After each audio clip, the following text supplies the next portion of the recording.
No niin, eli tässä olisi vuorossa yksinkertainen tutorial, että mitenkä sensuroida joku tietty kohta pois videosta.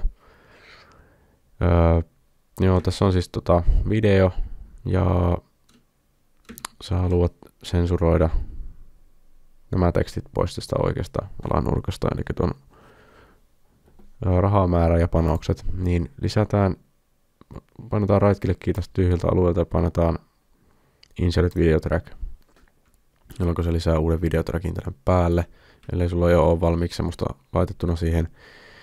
Ja sitten laitetaan siihen kuvaa päälle, tai periaatteessa se voi olla ihan mitä vaan, mikä vaan peittää sen. Laitetaan tällainen pelkkä musta.png siihen. Sitten sä avaat tästä tämän pan kautta cropin. Ja sit sä voit tästä siirrellä tätä sun kuvaas. Niin siirretään se sillä lailla tuohon päälle, että se peittää sen osan, mikä halutaan, että peitetään. Voidaan oikein tosi tarkkaan laittaa se vaikka näillä nuolinäppäimillä, että se niinku just peittää, että se ei mitään ylimääräistä sitten rupea peittelemään siinä. Noin, nyt se on niinku, se on nyt jos se on tommonen suorakaiteen muotoinen, niin se peittää nyt ehkä kaikista niinku vähiten. Mutta silleen niinku, tai ei mitään ylimääräistä, että pelkästään sen. Mutta joka tapauksessa tolla tavalla. Ja se on tosiaan vaan sen alueen kohdalla, missä tämä on tässä. Eli sitä voi vaan tosta pidentää, jos haluaa koko video osalta tuon pois. Sitten siirrytään vähän se advanced vaihtoehtoon. Eli mitä jossakin elokuvissa tai missä lie saattaa olla jostain muista videosta tuttuja, niin yleinen on sellainen sumennus vaan siihen päälle, että se näyttää tavallaan samalle, mutta siinä on vaan semmoista sumua.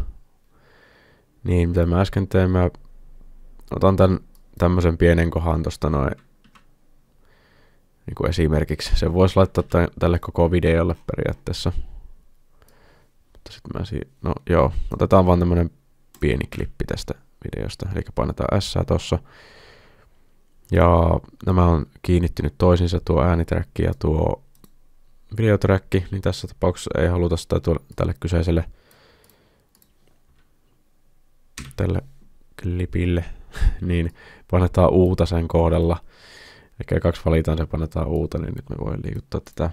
Ne ei ole enää niin kuin kiinnittynyt toisiinsa. Tehtiin se sen takia, että me voidaan kopioida tämä ilman, että se kopioi tätä.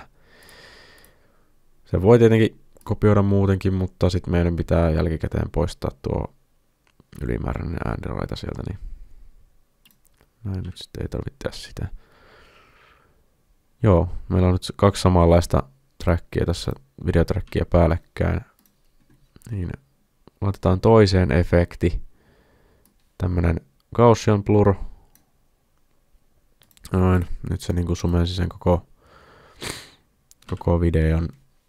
Niin sen jälkeen avataan taas Pan Crop-ikkuna ja laitetaan maski sieltä päälle. Mennään tuohon ensimmäiseen keyframeen, koska ei tarvita enempää tässä tapauksessa. Sitten rajataan, se ei haittaa, jos menee tälle valkoiselle alueelle tai tuonne mustalle tässä tapauksessa, niin laitetaan tolleen suurin piirtein miltä näyttää ja sitten säädetään tätä sen mukaan, että se peittää sen koko, tuo niinku sumu peittää ton koko jutun. Sitten painetaan tästä tai tästä tai tästä, niin pehmennetään pikkasen reunaa, että se ei sitten näytä niin tavallaan sitten terävältä se reuna siinä. Sitä ei ole pakko tehdä, jos tuntuu sille, että se ei ole hirmu terävä, koska nyt kun on tämmönen sumu muutenkin, niin se ei näytä. Sitä näiden niinku ero ei ole huomattavaa kauheammin. Mutta jossain tapauksessa saatat tarvita käyttää tätä pehmennystä. Joo, tässä nyt on vähän hassun näköinen tämä sen takia, koska tää on niinku periaatteessa kuvattu 16:9 kuvasuhteella ja peli tässä on ollut niinku 4:3 resoluutiolla. Niin tässä nyt tämä sumennus menee tänne mustalle alueelle. Mutta tää nyt on vain esimerkki. Mutta joo, tälle se niinku se on se sama video edelleen, niinku jos me mutetetaan tämä, se on se sama video. Se tavallaan paremmin sulautuu sitten tuohon. Mutta se on vaan niinku sumennettu. Et siitä ei nyt niinku erota tuota.